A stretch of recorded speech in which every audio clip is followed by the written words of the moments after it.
vous salue Marie, pleine de grâce, le Seigneur est avec vous. Vous êtes bénie entre toutes les femmes, et Jésus, le fruit de vos entrailles, est béni. Sainte Marie, Mère de Dieu, priez pour nous pauvres pécheurs, maintenant et à l'heure de notre mort. Amen.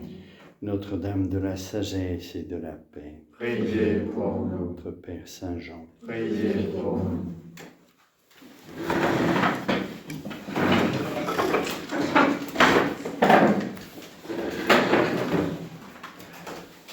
Alors nous sommes toujours dans l'étude du mystère du Verbe incarné, c'est-à-dire du Christ, au point de vue de la théologie scientifique, qui est un regard un peu particulier. Ce n'est pas le regard de théologie mystique, c'est un regard d'analyse pour essayer de recevoir toute la lumière que nous donne le mystère, ou la parole de Dieu, du reste.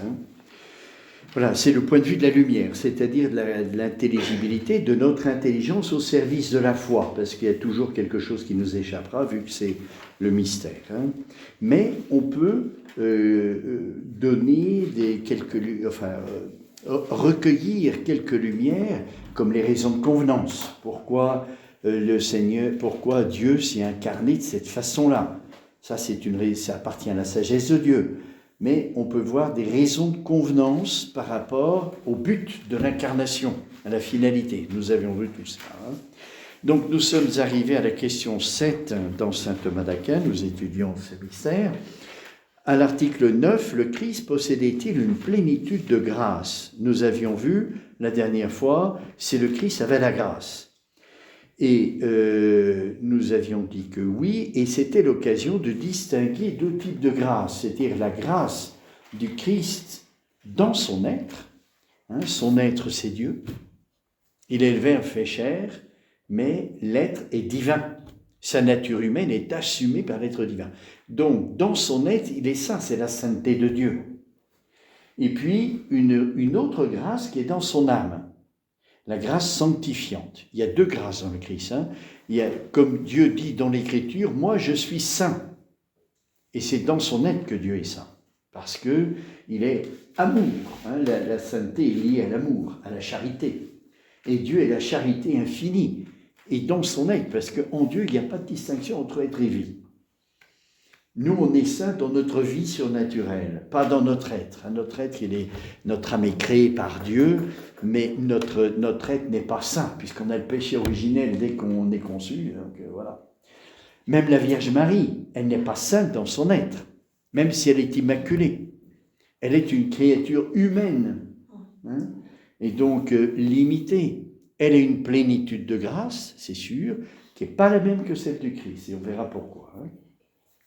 Donc le Christ a la grâce dans son être, il est saint dans son être, mais aussi dans son âme. Et c'est ce qu'on va voir aujourd'hui, la plénitude de grâce du Christ. C'est révélé dans le prologue de Saint Jean, de sa plénitude, de quoi? De grâce, nous avons tous reçu, et grâce pour grâce. Donc le Christ, c'est une plénitude, c'est révélé, ce n'est pas une invention du théologien, mais il va donner des raisons pour laquelle on peut comprendre, on peut voir que cette révélation de la parole de Dieu n'est pas contraire à ce que nous savons dans la théologie. Donc le Christ, alors c'est un article important auquel j'ai voulu m'arrêter parce que il y a des conséquences au plan mystique. Ça nous permet, au plan mystique, d'aller plus profondément dans le cœur du Christ. En particulier, je vous parlerai de cette parole de Jésus, qui est certainement une des révélations de l'amour du Christ, puisqu'il l'a dit à la croix, qui est la révélation de l'amour du cœur du Christ pour son Père et pour nous. Mon Dieu, pourquoi m'as-tu abandonné? On va voir qu'avec la plénitude de grâce, ça prend une dimension tout à fait nouvelle qu'on ne peut pas connaître, parce que c'est le mystère, la plénitude de grâce, on n'a pas. Il n'y a que le Christ qui l'a. Même Marie, elle n'a pas la plénitude de grâce du Christ. On ne peut rien savoir. Mais on peut avoir une lumière sur ce que peut représenter cette épreuve. Mon Dieu, pourquoi m'as-tu abandonné ?» Alors, je vous lis, pour vous montrer un peu quelle est l'importance de faire une théologie scientifique pour une théologie mystique. Parce qu'en théologie scientifique, on découvre cette plénitude de grâce dans l'âme du Christ, ça ne peut pas être autrement. Et du coup, les paroles du Christ, qui sont issues de cette plénitude de grâce, ont une profondeur unique. Alors, je vous lis la première objection. Ainsi qu'il a été dit dans la seconde partie, les vertus dérivent de la grâce, mais le Christ n'a pas possédé toutes les vertus, puisqu'il n'avait pas, nous l'avons vu, ni la foi, ni l'espérance. La grâce ne se trouvait donc pas en plénitude en lui. Oui, de la grâce émanent la foi, l'espérance et la charité. Or, le Christ ne pouvait pas avoir la foi ni l'espérance. Pourquoi ? Parce que, à cause du mystère de l'incarnation, le Verbe assume la nature humaine. Dans cette nature humaine, qui aurait dû être glorifiée dès le premier instant de la conception, parce que cette nature humaine subsiste dans le Verbe, elle est Dieu. Oui. La nature humaine, comme on l'a dit, n'a pas de personne humaine.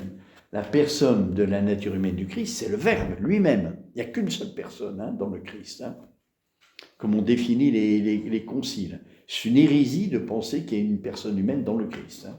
Il n'y a qu'une seule personne. Voilà, c'est le Verbe. Donc sa nature humaine, elle devrait être glorifiée instantanément. Et par miracle, Dieu n'a pas voulu qu'elle soit glorifiée parce qu'il fallait qu'il soit crucifié.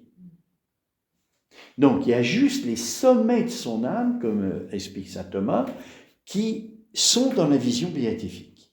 C'est nécessaire, c'est une conclusion théologique, c'est nécessaire de dire ça. On ne peut pas dire autrement. Oui. Et donc, il ne pouvait pas avoir la foi puisqu'il voyait Dieu. Et la foi, c'est connaître Dieu sans le voir. Il ne pouvait pas avoir l'espérance parce que l'espérance, c'est espérer un bien qu'on ne possède pas. Et dans sa nature humaine, il subsistait dans le Verbe. Donc, il était déjà uni à Dieu. Donc, il n'avait pas espéré cette union à Dieu. Il l'avait déjà. Il restait la charité. Donc, l'objection, c'est de dire, si de la grâce émanent les trois vertus théologales, comme le Christ n'en avait pas deux, eh bien, il n'y avait pas la grâce en lui. Alors, on verra la réponse après. Cependant, donc l'argument d'autorité, il est écrit dans Saint Jean, nous l'avons vu plein de grâce et de vérité, dans le prologue. Donc ça, c'est indubitable, c'est l'autorité même de Dieu qui nous révèle, il n'y a pas à discuter, c'est dans la foi. Donc, toutes les objections qui sont fausses, évidemment, et on va voir pourquoi. Alors, conclusion.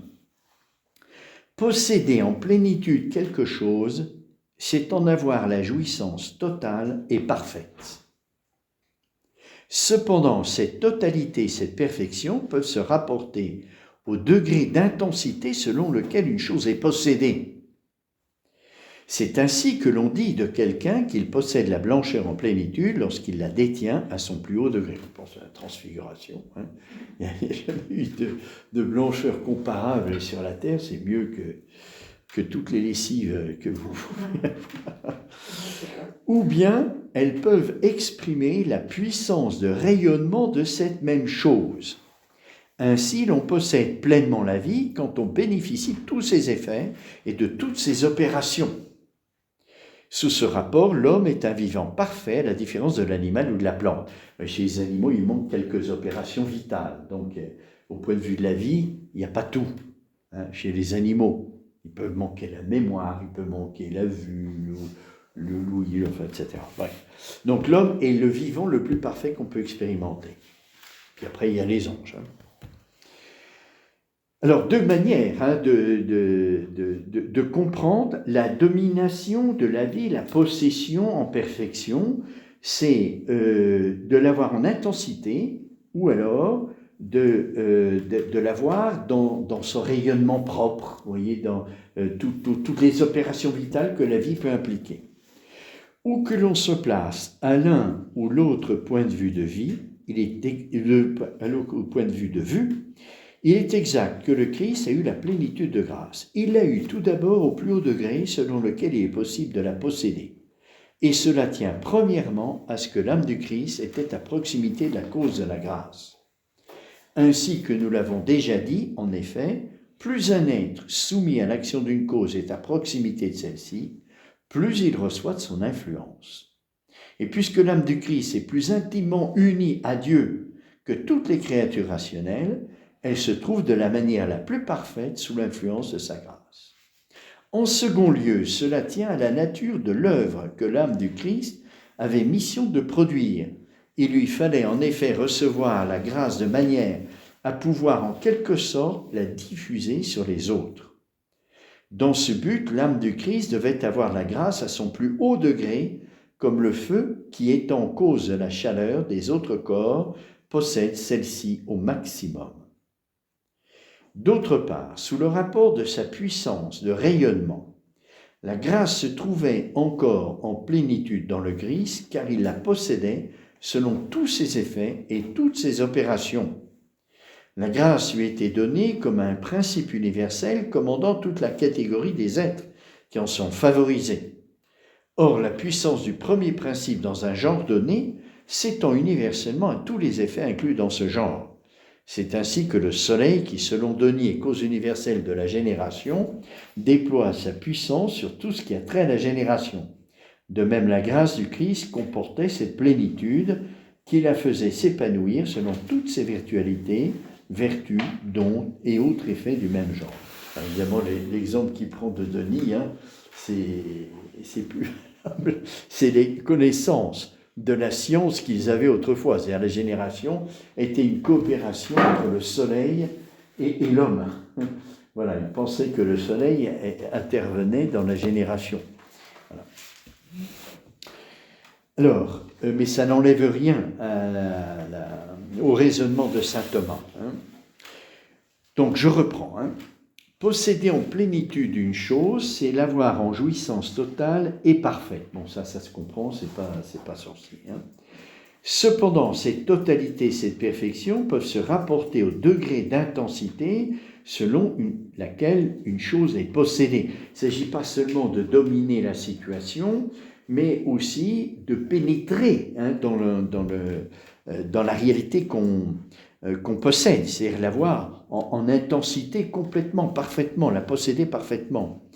C'est ainsi que l'on dit de quelqu'un qu'il possède la blancheur en plénitude lorsqu'il la détient à son plus haut degré.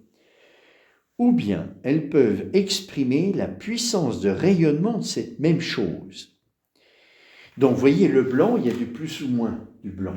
Et le blanc parfait, c'est le blanc en plénitude.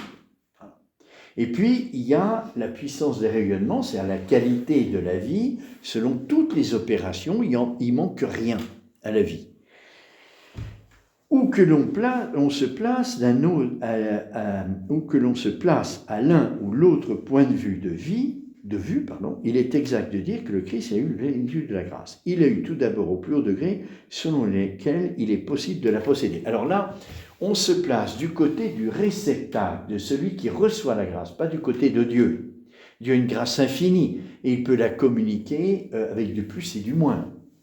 Mais du côté de la nature humaine, on doit dire que le Christ a une plénitude de grâce autant qu'une nature humaine est capable de la recevoir. Oui. Autant qu'elle est capable de la recevoir.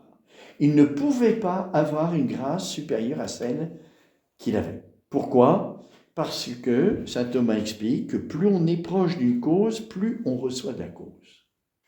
Oui. Prenez l'exemple de la Vierge Marie. La Vierge Marie, on le sait tous, elle a une plénitude de grâce, elle est immaculée. Pourquoi ? Pour recevoir le mystère de l'incarnation. Il fallait, pour recevoir le mystère de l'incarnation, une certaine dignité. C'est une convenance par rapport à la nature humaine qu'il recevrait. Le Christ, dans sa nature humaine, il est uni au Verbe. Donc on comprend bien qu'une convenance, c'est que la nature humaine du Christ est une plénitude de grâce bien supérieure à celle de la Vierge Marie, qui n'était pas unie hypostatiquement au Verbe. Elle le recevait en elle, et il fallait une certaine dignité. La nature humaine du Christ qui voit Dieu, il ne peut qu'avoir une plénitude de grâce, autant que l'âme peut en posséder. Mon Père, Oui. est-ce qu'on peut dire que la Vierge Marie, elle a reçu une plénitude de grâce autant qu'une créature peut la recevoir? Est-ce qu'on peut dire Non, ça? non, parce qu'elle a progressé, elle était pèlerine, donc À sa la ferme, grâce... à l'Assomption. Ah oui, à l'Assomption, oui. À l'Assomption, elle rejoint la plénitude de grâce du Christ. Mais cependant, c'est pas la même. Hein, parce qu'elle n'a pas la même dignité dans sa nature humaine que le Christ qui est Dieu. Voilà. Le Christ reçoit de la source, de la cause de la grâce, une plénitude qui est due à sa proximité. Il n'y a pas de déperdition. On peut, c'est pas le bon terme, hein, mais entre la cause et l'effet, il y a une telle... On avait vu ça, vous vous rappelez, dans l'examen de l'union hypostatique. Est-ce que cette union est la plus étroite qui soit? Et on avait dit oui. Il ne peut pas y avoir d'union plus étroite que ça. Parce qu'elle se fait dans l'être du Christ. Enfin, dans l'hypostase, exactement. Pas dans l'être, hein, parce que l'être de Dieu il est immuable. Hein. Donc ça peut pas, l'être de Dieu, il ne peut pas changer. Mais ça se fait dans sa personne. C'était justement l'argument que saint Thomas avait donné. À une personne, on peut toujours ajouter. Mais à la nature, non. La nature, elle est invariable. Nous sommes tous des personnes différentes, mais on a la même nature. Elle se transmet de génération en génération, elle ne bouge pas. Corps et âme, avec toutes les facultés. Tandis que la personne, on acquiert des compétences, on acquiert des qualifications, l'intelligence est plus lumineuse, l'amour est plus intense. Vous voyez, la personne, elle change, mais pas la nature. Donc, l'union de la nature humaine dans le Christ, de la nature humaine au Verbe de Dieu, ne peut pas se faire dans la nature. Pas possible, parce que la nature de Dieu, elle ne peut pas changer. Mais dans la personne, oui, il peut s'ajouter quelque chose. Et on avait vu, pour que la nature humaine soit respectée dans son immutabilité, la seule manière pour que la nature humaine s'ajoute à la personne humaine, c'est l'attraction d'amour. L'union hypostatique est une attraction d'amour du Verbe. Quand vous êtes source d'attraction d'amour pour une autre personne, vous ne changez pas. C'est l'autre qui est changé. Vous ne changez pas, vous. Le Verbe de Dieu qui attire à lui, dans l'amour, la nature humaine de Christ, suscite dans la nature humaine de Christ une perfection. Elle est transformée. Oui, de la même manière que vous êtes source d'attraction d'une personne, dans le cœur de la personne naît l'amour, parce que vous l'attirez. Donc, elle est changée. Mais elle est changée de façon intentionnelle, vous voyez. Dans le Christ, la nature humaine est complètement transformée. Parce qu'il ne s'agit pas d'une attraction d'amour comme pour nous, qui est vitale. L'amour, l'attraction d'amour du Verbe, elle est substantielle. Elle n'est pas seulement vitale, accidentelle, si vous voulez. Que vous fassiez, pourquoi je dis accidentelle et pas substantielle, vous voyez, que vous fassiez un acte d'amour ou un acte d'intelligence, votre nature, elle ne change pas. Donc ça veut dire que c'est accidentel par rapport à votre nature humaine. Vous voyez ? Que vous voyez ou que vous ne voyez pas, vous avez toujours la même nature humaine. C'est accidentel. En Dieu, l'amour est substantiel. C'est son être. Nous, l'amour, ce n'est pas notre être, c'est notre vie. Donc l'attraction d'amour du Verbe sur la nature humaine du Christ transforme cette nature humaine. Vous voyez, ce n'est pas comme nous. Quand on nature une personne humaine, on ne transforme pas la nature humaine. Il y a un nouvel acte d'amour qui est dans son cœur, il y a quelque chose de nouveau, mais qui ne la transforme pas substantiellement, ce n'est pas possible. Tandis que l'attraction du Verbe transforme la nature humaine du Christ et la rend complètement parfaite. Complètement parfaite. Elle atteint toutes les perfections. Il reste des déficiences qui sont dues à la matière.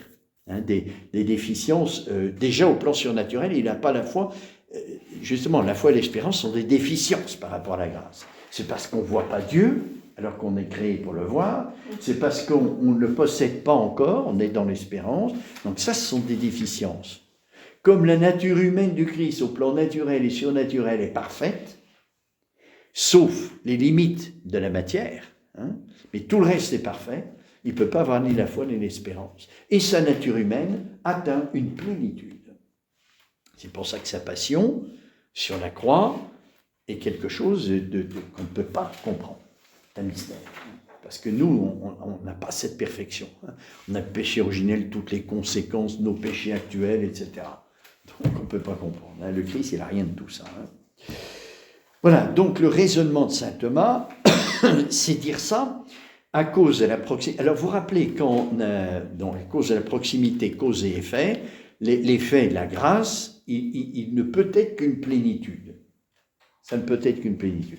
Qu'aucune nature humaine jamais ne pourra connaître. Parce qu'aucune nature humaine ne peut être unie au Verbe de Dieu comme le Christ l'est uni dans son être.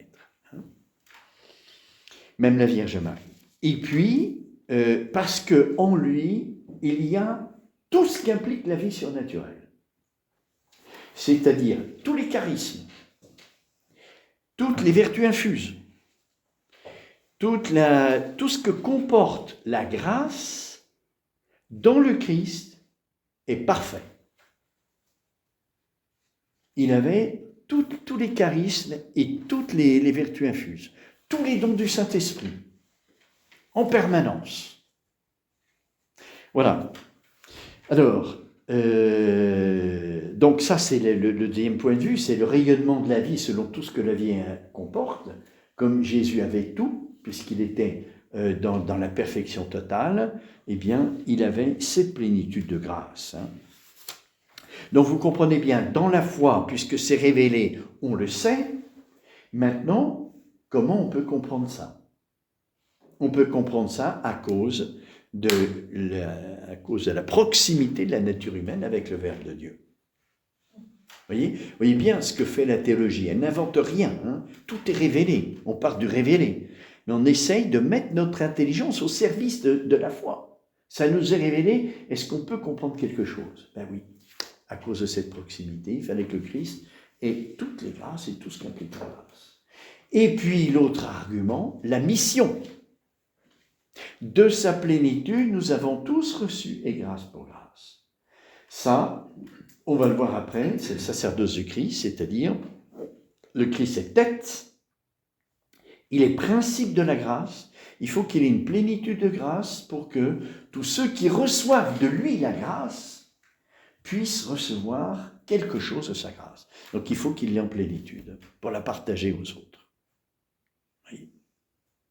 Si vous voyez les manières, saint Paul le dit très bien, nous sommes un corps mystique, il y a le pied, il y a la main, il y a la tête, il y a les épaules, il y a tout ce que vous voulez, donc il y a une diversité dans le corps mystique du Christ, comme saint Paul il le dit, il y a une diversité dans le corps mystique du Christ qui fait que celui dont dérive cette diversité, il doit avoir la plénitude. Il y en a qui enseignent, il y en a qui sont charismatiques. Saint Paul décrit toutes les diversités de grâce. Mais il faut que celui dont dérive toute cette diversité, il soit en plénitude. Voilà. Donc il y a la mission, et il y a la proximité et la dignité du Christ qui fait qu'il doit avoir cette plénitude de grâce. Alors, réponse à la première objection, qui disait il n'a pas la foi ni l'espérance, et comme ce sont des conséquences de la grâce, mais il ne peut pas avoir la grâce. Alors, vous voyez, alors là, je dis pour les frères et sœurs, parce que vous ne pouvez pas comprendre, c'est la distinction ratio et modus. La ratio de la grâce, en elle-même, elle implique tout ça.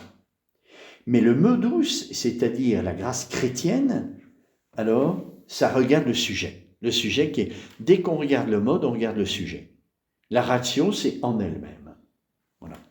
Donc là, c'est la grâce chrétienne. On ne peut pas exprimer de façon plus forte la grâce chrétienne que ce que fait saint Thomas ici. Alors, réponse à la première objection. La foi et l'espérance sont des effets de la grâce qui impliquent une certaine déficience en leur sujet, car la foi a pour objet ce que l'on ne voit pas et l'espérance ce que l'on ne possède pas. Il ne fallait donc pas que le Christ, qui est l'auteur de la grâce, connût les déficiences inhérentes à la foi et à l'espérance. Mais tout ce qu'il y a de perfection dans ces deux vertus se trouvait d'une manière plus excellente encore chez le Christ. La foi, c'est une certaine vision de Dieu dans l'obscurité, c'est-à-dire on n'a pas l'évidence. Mais cette vision de Dieu, Jésus l'avait dans les sommets de son âme. Donc, il a ce qu'implique la foi de parfait, c'est-à-dire une certaine connaissance de Dieu, par les Écritures, par exemple. Donc ça, c'est une perfection de la foi, c'est-à-dire on a une connaissance qui n'est pas humaine, la Trinité, l'incarnation. Donc ça, c'est une perfection de connaissance qui est dans la foi. Le Christ l'avait encore en majeure partie, puisqu'il avait la vision. Ainsi, le feu ne possède pas tous les modes imparfaits de la chaleur. Quand le feu réchauffe le fourneau, eh bien, la chaleur du fourneau n'est pas celle du feu. La cause est plus que l'effet. Ainsi, le feu ne possède pas tous les modes imparfaits de chaleur qui tiennent à la défectuosité du sujet, mais seulement tout ce qui relève de la perfection même de la chaleur. Le feu a la chaleur en lui-même. Donc il l'a en perfection. Il réchauffe et il rayonne cette chaleur dans tous les autres sujets. Le Christ a la grâce en perfection et il rayonne en nous d'autres grâces, qui sont beaucoup moins parfaites, c'est sûr. Vous voyez, tout à l'heure, on parlait du vivant. Quand quelqu'un meurt, je pense à ça maintenant, quand quelqu'un meurt, on dit « il s'éteint ». L'expression tirée du feu. Pourquoi ? Parce que le feu est le seul élément qui déroge, qui semble déroger à la gravité. La loi de la nature, c'est que tout est attiré vers le centre de la Terre, mais le feu, il s'élève. Donc, c'est quelque chose de semblable à la vie. Vous voyez, c'est pour ça qu'on prend cette expression, tirer du feu, pour parler qu'une personne s'éteint. Oui, puis on dit aussi feu Maurice, par exemple. Oui, on dit aussi feu Maurice, par exemple. Exactement. Voilà. Bon, ça c'est une parenthèse. Alors, deuxième objection. Nous savons en outre que la grâce se divise en opérante et coopérante. Bon, ça c'est des... voilà, quand on coopère avec Dieu dans la grâce, eh bien la grâce agit en nous, elle fait quelque chose et on répond. Qu'est-ce qu'elle fait la grâce ? Eh bien elle nous justifie. Dès qu'on reçoit la grâce, on est justifié. C'est-à-dire, c'est la sainteté justement. La justice de Dieu, c'est qu'on soit saint. C'est de faire de nous des saints. C'est ça sa justice. Alors, et puis la grâce coopérante, donc l'opérante, c'est l'action qu'a la grâce en nous. Elle nous enlève le péché originel, elle nous sanctifie et nous coopérons en acceptant. On peut refuser. Alors, pas pour le péché originel, on peut accepter, on peut refuser. On accepte d'être baptisé ou non, on coopère. C'est déjà la grâce. Ça, accepter le baptême, c'est déjà la grâce qui est présente. Alors, la grâce donc se divise en opérante et coopérante, mais la grâce opérante est celle qui justifie l'impie. Or, le Christ n'a pas à être justifié, puisqu'il n'a jamais connu le péché. Le Christ n'a donc pas eu la plénitude de la grâce. C'est vrai, le Christ n'a jamais connu le péché. Donc la grâce opérante, elle fait quoi dans le Christ ? Réponse, il appartient à la grâce opérante de produire la justification. Mais qu'elle justifie un impie, cela lui est accidentel. Et provient de ce que le sujet justifié se trouvait en état de péché. L'âme du Christ a donc été justifiée par la grâce opérante, en ce sens que celle-ci l'a rendue juste et sainte dès le premier instant de sa conception, mais non pas en ce sens qu'elle aurait justifié du péché. Oui, le fait de recevoir la grâce fait de nous des hommes saints, même s'il y a le péché. Alors on n'est pas saint au sens où on ira directement au ciel, parce qu'il y a le péché. Il faut cheminer, il faut que la grâce s'enracine de plus en plus en nous. Mais on est fils de Dieu, par la grâce, donc on est justifié déjà. Donc le Christ, dans sa nature humaine, il a reçu la grâce, il a été justifié en ce sens-là. Il est devenu fils de Dieu. Mais pas au sens de la justice qui enlève le péché, puisqu'il n'en avait pas. Il a été sanctifié par la grâce, dans son âme. Dans son âme. Vous voyez, il faut bien distinguer l'être et la vie, là. Dans son être, il y a la grâce d'union. Dans sa vie, comme pour nous, c'est l'âme qui est principe de vie. On le verra en philosophie. Hein. L'âme est principe de vie. Donc, dans sa vie, il est saint. Tout ce qu'il fait, tout ce qu'il dit, dans tout l'évangile, c'est la charité au maximum. Il n'y a pas de charité plus grande que celle-là. Dans tout ce qu'il dit, tout ce qu'il fait. Y compris quand il fait le fouet qui chasse les vendeurs de temps. Voilà, donc cette deuxième objection, hein, comprenez bien la justification, ça c'est le regard de Dieu, c'est pas le regard humain. Hein. La justification, c'est que la créature humaine devienne fils de Dieu. Et ça se fait que par la grâce. Donc la justice de Dieu, c'est pas notre justice, hein, la justice de Dieu. Nous, la justice, elle est très, comment dirais-je, c'est par rapport au mal. Vous voyez ? Tandis que Dieu, non. La justice de Dieu, Dieu est juste parce qu'il est saint. C'est ça la justice de Dieu. Hein. Heureux ceux qui ont faim et soif de justice, une béatitude. C'est quoi ça? C'est que le Christ meurt sur la croix dans cette faim, que nous soyons tous fils de Dieu. Donc il nous rachète du péché et il nous donne la grâce. C'est ça la justice. Hein. C'est pas seulement qu'on soit délivré du péché, c'est de faire de nous des enfants de Dieu. Si on n'avait pas de péché sans la grâce, on ne serait pas enfants de Dieu. On serait des créatures de Dieu, mais pas enfants de Dieu. Quelle est la différence entre une créature sans la grâce et puis un enfant de Dieu? L'enfant, il participe de la nature de ses parents. Nous, on participe à la nature de Dieu. La grâce, c'est une participation à la vie de Dieu. Pas à l'être de Dieu, mais à la vie de Dieu. C'est pour ça qu'on est fils de Dieu par la grâce. En dehors du péché. Que le péché y soit ou non, avec la grâce, on est fils de Dieu parce qu'on participe de la nature de Dieu, de sa vie. D'accord ? Ça va comme ça ? La justification de l'homme, c'est par la grâce. On ne regarde pas si elle péchait ou pas. La grâce, elle fait de nous des fils de Dieu parce qu'on participe de la vie de Dieu. La charité. On ne participe pas de la foi, Dieu ne l'a pas, ni de l'espérance. On participe de la charité de Christ. Voilà. Troisième objection. On lit dans l'épître de Saint Jacques, « Tout don excellent, toute grâce parfaite vient d'en haut et descend du Père des Lumières. Mais ce qui descend par dérivation n'est reçu que partiellement, et non en plénitude. Aucune créature, par conséquent, pas même l'âme de Christ, ne peut posséder la plénitude des dons de la grâce. » Entre la charité de la nature de Dieu qui est infinie et la charité qui est dans l'âme du Christ, elle n'est pas infinie. Parce que s'il était infini, il serait Dieu. Il est dans son être, mais pas dans cette vie. Il a une vie humaine. Donc, il y a une déperdition, mais ça, on le sait bien. Hein. Alors, réponse.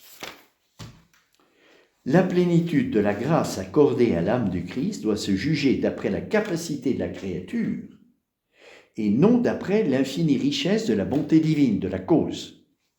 Le Christ a une plénitude de grâce qui n'est pas celle de Dieu à cause du sujet qui la reçoit, qui l'imite. Elle n'est pas capable, la nature humaine n'est pas capable d'avoir la charité de Dieu. Ce n'est pas possible. On serait Dieu. On reste des créatures humaines. Mais la capacité de l'âme du Christ est celle qui peut recevoir de Dieu lui-même une plénitude de charité. Autant qu'une âme humaine peut en posséder. Autant. D'accord ? Alors maintenant, quelles sont les conséquences au point de vue mystique ? Quand Jésus dit « Mon Dieu, pourquoi m'as-tu abandonné ?» Plus on est uni à une personne qu'on aime dans l'intensité, plus le sentiment d'abandon est douloureux. On est bien d'accord. Le Christ a une plénitude de grâce dans son âme humaine. Si bien que quand il dit « Mon Dieu, pourquoi m'as-tu abandonné ?» c'est un abîme de souffrance qu'on ne peut pas comprendre. Parce qu'on n'aura jamais la plénitude de charité de l'âme de Christ. C'est une pauvreté. Hein, quand on est abandonné de la personne qu'on aime, on fait l'expérience d'une pauvreté. Hein. Parce que la personne qu'on aime, c'est un bien spirituel. Et on est enrichi par ce bien spirituel. L'amour nous enrichit. Le Christ possède en quelque manière Dieu, puisqu'il a la vision béatifique. Et quand il dit « Mon Dieu, pourquoi m'as-tu abandonné ?» c'est la séparation la plus douloureuse qui soit. C'est un abîme qui creuse dans le cœur de Christ une pauvreté. Alors pourquoi? Pourquoi est-ce qu'il y a ça? Alors ça, c'est la pauvreté radicale que le Christ veut. Hein? Comme lorsque il dit à l'agonie, non pas ma volonté, mais la tienne. Il y a une abdication. Abdication de tous les droits du Christ. De tous les droits. Pourquoi? Pour laisser toute la place à Dieu, dans son âme. Abdication volontaire par amour de Dieu. Dieu a tous les droits sur nous. Pour qu'il exerce tous ses droits sur nous selon son bon plaisir, il faut cette abdication radicale. Et plus un être est parfait, plus l'abdication est profonde. Or, on vient de voir que la nature humaine du Christ a toutes les perfections. Donc, la pauvreté volontaire du Christ dans l'abdication de tous ses droits pour que Dieu exerce librement, selon son bon plaisir, sur ce qui lui appartient, sur son bien, tous les droits qu'il veut. Vous comprenez? C'est une abdication qu'on ne pourra jamais connaître. Hein. On verra ça au ciel. Hein. On verra ça au ciel. La profondeur de cette pauvreté volontaire du Christ qui abdique tout. Pourquoi? Pour nous sauver de, comment dirais-je, de cette propension qu'a l'homme à s'enrichir. Alors, il y a deux types de richesses. Hein. Il y a la richesse spirituelle qui est bonne, hein, mais à s'installer, vous voyez, sur la terre. On est des pèlerins. On ne s'installe pas, on est pour le ciel. Vous voyez? Et donc le Christ a vécu toute cette pauvreté au maximum pour ça. Cette abdication volontaire pour que Dieu exerce tous ses droits sur lui, comme il l'entend. Et plus, alors du côté de Dieu, vous voyez, du côté de Dieu, l'amour est absolu, c'est un amour infini, et pour être reçu, il réclame, sans être limité, que par lui-même, il réclame cette abdication totale pour lui laisser toute la place. La nature, au fond, si vous voulez, cette pauvreté volontaire est gardienne de la pureté de l'amour qui se donne. Oui, Dieu veut se donner dans toute l'infini de son amour, et on fait tout ce qu'on peut pour ne pas le limiter. Et pour ne pas le limiter, il faut abdiquer tout, y compris les droits les plus légitimes. Oui. Est-ce que c'est la même chose que la kénose? Oui, ça fait partie de la pauvreté, ça, la kénose, oui, tout à fait. Ça fait partie de la pauvreté. Oui. Il y a d'autres raisons aussi à la kénose, hein, mais ça en fait partie. Christ dit, pourquoi m'as-tu abandonné? C'est une plainte quand même. Comment ça peut s'expliquer? Alors, ce n'est pas tout à fait une plainte. Jésus nous révèle qu'il prend notre place. Et notre place est une place de pécheur qui nous sépare de Dieu. Donc il nous indique qu'il porte toutes les conséquences du péché pour lui. C'est-à-dire, il a vécu réellement cette séparation sans la mériter. Pour porter à notre place toutes les conséquences du péché. Oui. Et en C'est fou. même temps, il avait la vision béatifique. Oui, tout à fait. C'est un mystère. Hein. Un On mystère. verra C'est dans le tellement ciel compatible, comment c'est je compatible. vois ça. Comment c'est compatible. Ouais, c'est ça. Mais oui, mais ça, il faut accepter le mystère, hein, qu'on ne peut pas dominer toutes les situations. On peut avoir quelques lumières, mais on ne peut pas comprendre tout. Ah, c'est le mystère. Il avait la vision béatifique et, par providence divine, il a été empêché que cette vision béatifique ait tous ses effets dans sa nature humaine. C'est-à-dire qu'il soit glorifié immédiatement. Oui. Une science divine. Pour pouvoir être crucifié. Pour nous sauver. Donc il a renoncé à tout.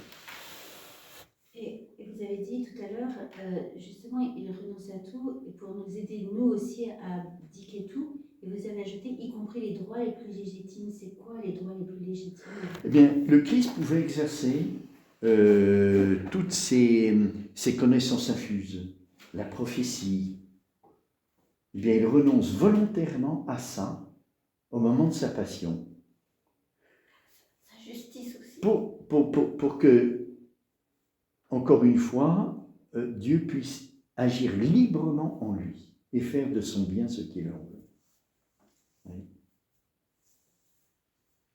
Et réduit, ça implique une mort psychologique, hein, ça. Ah, ça, c'est sûr. Hein. Ouais. Vous disiez ?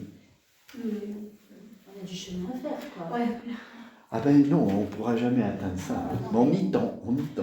Alors, voyez, qu'est-ce qu'il faut faire ? Il faut demander à la Vierge Marie. Pourquoi ? Parce que ce qu'il y a d'unique dans la Nouvelle Alliance, c'est que le terme est déjà donné. Dans l'Ancienne Alliance, on attend le Christ. Il nous est donné, il est déjà là. La fin est présente. Mais pour vivre de plus en plus de la fin, qui c'est qui l'a fait ? Marie. C'est la seule qui a vécu de ce don de la fin, qui est Dieu, présent au milieu de nous. On n'est plus en attente, vous voyez ? La fin, elle est déjà là. On est dans une autre attente, qui n'est plus l'espérance de l'Ancien Testament. Puisque la fin est déjà là. Quand on communie, on est unis à Dieu. On est déjà dans la fin. Et notre attente, c'est que le Seigneur prenne possession de nous de plus en plus. C'est ça notre attente.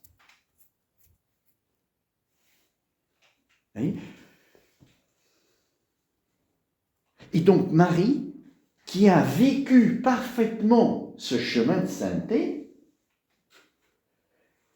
Jésus nous la donne comme mère à la croix, pour qu'elle nous éduque à vivre de cette fin qui est déjà là, où tout est donné. Tout est donné déjà, avec le Christ. On n'a plus rien à attendre, d'autre que le Christ. Donc Marie nous apprend à en vivre. Elle forme le corps mystique du Christ.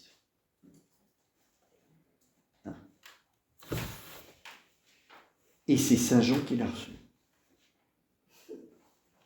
Ça veut dire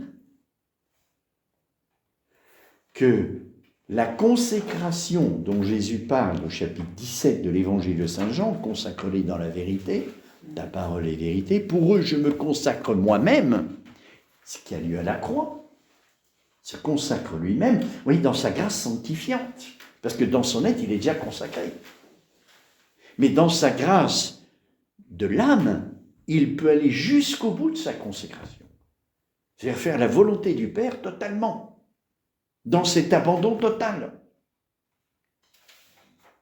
Alors, la parole de Jésus, pour eux je me consacre moi-même, afin qu'ils soient eux aussi consacrés. Mais nous, comment on peut être consacrés comme le Christ ? C'est pas possible.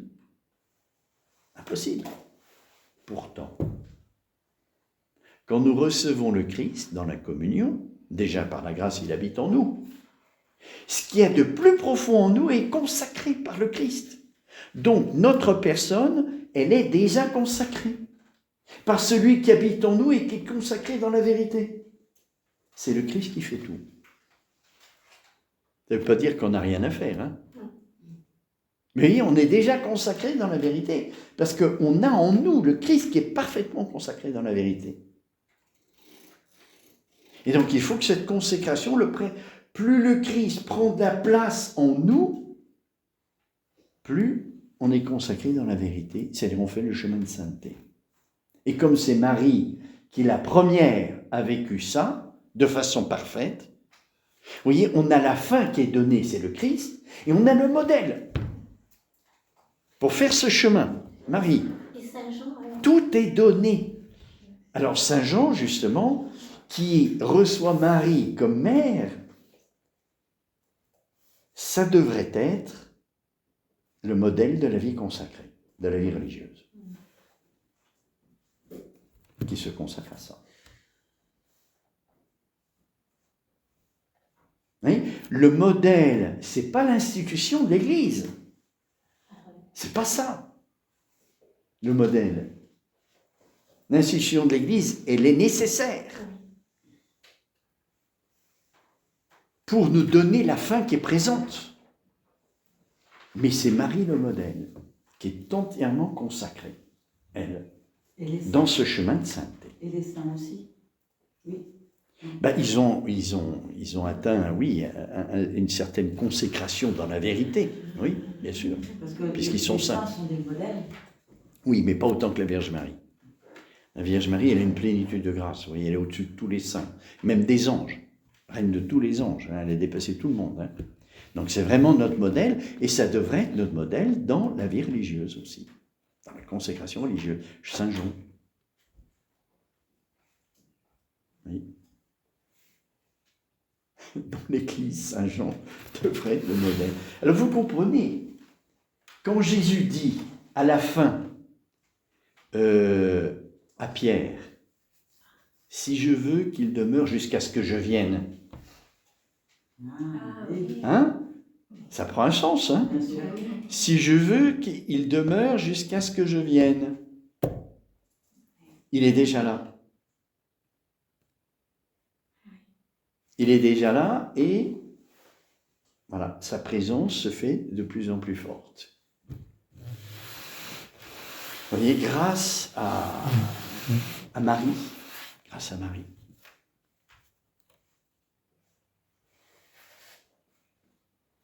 Oui, l'eschatologie, alors, vous voyez, l'eschatologie, si on veut être honnête, elle est vécue dans la misère. L'eschatologie, c'est-à-dire attendre le retour du Christ, le chemin de sainteté, c'est pas devenir de plus en plus parfait. C'est pas ça. C'est le Christ qui est déjà là et on vit de sa présence. Et c'est lui qui fait tout. Si on se laisse faire. Et la grande difficulté, c'est de se laisser faire. Donc, l'Église, vous voyez, elle ne doit pas rechercher en premier lieu la perfection. Ce qu'on voit aujourd'hui, vous voyez, avec tous les abus et tout ça, alors on recherche la perfection. On ne l'aura jamais. On ne l'aura jamais. C'est pas possible. Il faut accepter que notre eschatologie se réalise dans la misère. Parce que notre chemin de sainteté, c'est pas être parfait. C'est laisser le Christ nous envahir et nous posséder. C'est autre chose. Oui, c'est quand on comprend. Comment on fait ça? Laisser le Christ de plus en plus. On faut demander à Marie. C'est Marie qui nous éduque là-dessus. Hein. C'est un mystère, il faut se laisser éduquer par Marie. Vraiment, on a tout, on a tout. Vraiment, on est gâté d'appartenir à la nouvelle alliance. Hein. Le Christ est là et le modèle pour laisser le Christ faire tout. Voilà. Eh bien, écoutez, eh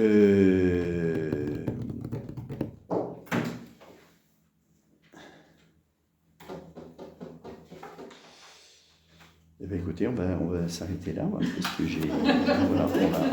Ah, là, c'était riche, là, déjà. Oui, oui. En tout cas, vous voyez, il faut comprendre, c'est le Christ qui est notre lumière, et la Vierge Marie est notre lumière d'un autre point de vue, vous voyez, au point de vue de devenir notre sainteté. Et le Christ est la lumière du point de vue de la plénitude de sainteté. Alors on comprend qu'en lui, la pauvreté doit toucher un abîme. Vous voyez, il doit toucher un abîme pour que Dieu fasse tout en lui. Vous voyez, comment dirais-je, dans l'abdication volontaire de tous ses droits, il y a aussi le déracinement dans son cœur de ce qui lui tient le plus à cœur. Qu'est-ce qui lui tient le plus à cœur? C'est sa mère. Eh bien, il la donne. Il faut que dans son cœur soit arraché, vous voyez, tout. Pour que Dieu, ça fait partie de la manifestation de l'absolu de l'amour de Dieu. Pour lui. Il faut qu'il renonce à tout, volontairement. Parce que l'amour de Dieu a tous les droits. Il est si absolu qu'il, comment dirais-je, il réclame qu'on lui donne tout. Oui, c'est pour ça qu'à mon avis, qu'on peut interpréter le cri de l'agonie de Jésus, vous voyez, non pas ma volonté, mais la tienne. Oui, c'est la renonciation volontaire à ce que Jésus voulait, dans son cœur, magnanime, que nous soyons épargnés des souffrances. Parce qu'il rachète tout. Et il suffit pour tout racheter. Les souffrances de l'Église. Mais non pas ma volonté, mais la tienne. Et il faut qu'il renonce à cette magnanimité. Pour une plus grande magnanimité. plus grande, oui. Mon Père, dans cette lumière, je trouve qu'on peut aller encore même plus loin. Dans le sens où toute la vie de Jésus, ça a été de faire la volonté de son Père. Oui. Et il meurt sur la croix et il est abandonné de son Père pour qu'il a. C'était toute sa vie, même c'est plus toute que sa sa vie. maman. Quand il a rencontré Marie sûr. dans le chemin de croix, ce qui les a fait tenir debout, c'est qu'ils accomplissaient la volonté du Père. C'est ce que j'ai dit au début, vous voyez, quand Jésus dit « Mon Dieu, pourquoi m'as-tu abandonné ?» C'est la séparation encore plus de Marie de son Père. C'est le pire du pire. C'est le pire du pire. C'est le pire du pire, Parce oui, qu'il tout à est fait. Dieu, il a tout fait pour Dieu, c'est toute sa vie. Toute sa vie. Abandonné. Et nous, on doit faire Oui. pareil. Alors que le Père, plusieurs fois dans sa vie, l'a soutenu. Oui, c'était ça qui. Celui-ci est mon fils bien-aimé, écoutez-le. Oui.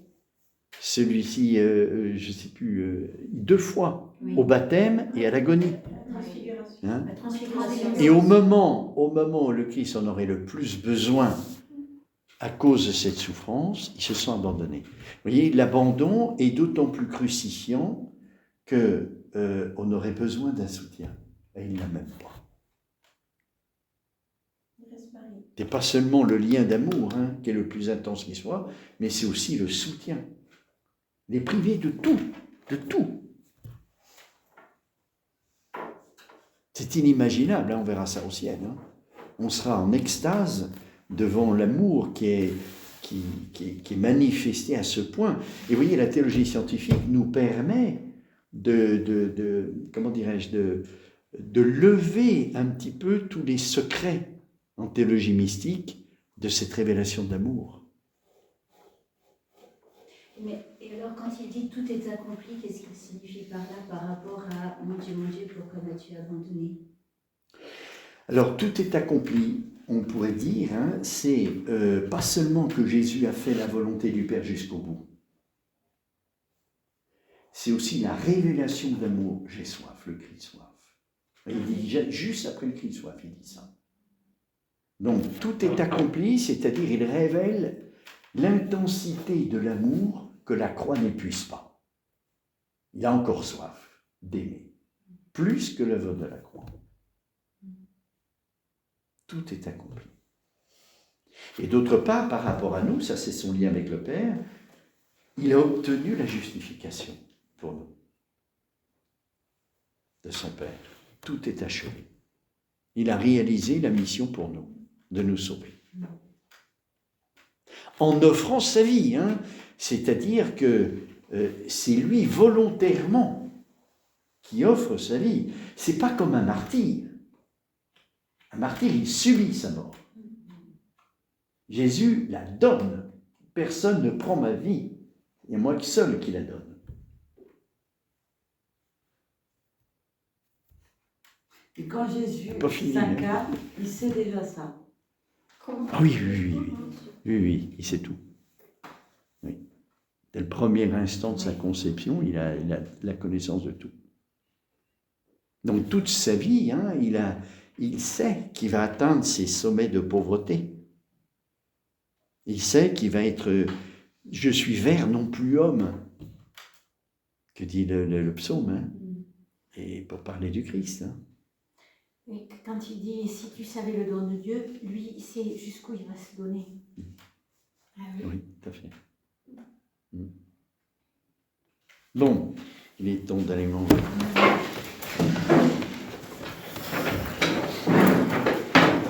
Du Père, du Fils et du Saint-Esprit. Gloire au Père et au Fils et au Saint-Esprit. Comme il était au commencement, maintenant et toujours, et dans les siècles